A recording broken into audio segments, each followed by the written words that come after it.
Practice 2 is in the books, and we have got Lewis Hamilton, fastest from Carlos Sainz, Lando Norris, Pierre Gasly, and Max Verstappen. That's your top 5. I doubt you many people had that as their top 5 going in to Practice 2 ahead of this weekend, but that is it. And I'm surprised about the Alpine. I mean, it's not like he's fourth, but he's a million years off the pole. I mean, he's less than 2 tenths off, which I think is quite mental.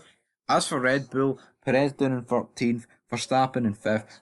Surprising, I did expect them to bounce back, but it kind of just looks like Red Bull are going to show the same sort of pace that they've shown the past couple of races, pretty much since Miami. Well, they've been. It's hard to judge them when you've got Perez doing what he does and then Verstappen doing what he does. It's incredibly hard to judge Red Bull. But as for the rest of them, Ferrari, well, Leclerc's not exactly happy with the car, but Carlos Sainz looks a lot more happier than him. As for Mercedes, well, kind of the same thing there. You've got Hamilton 5 tenths ahead of George Russell, and the same thing can be applied to McLaren. So it looks like certain teammates are coming out on top.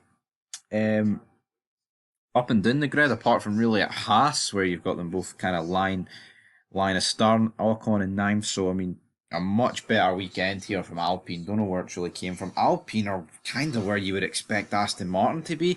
Valtteri Bottas in 10th. That's a good lap from him.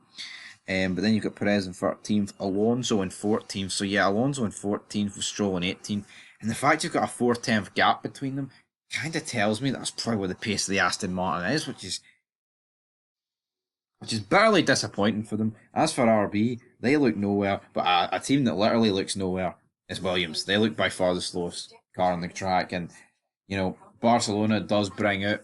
It's supposed to be the track that reveals the true pace of the cars in the pecking order. Well, I think this just sums it up. It's a wee bit mumbo jumbo here in practice, but I think by come Sunday, Max Verstappen, the cream always rises to the top.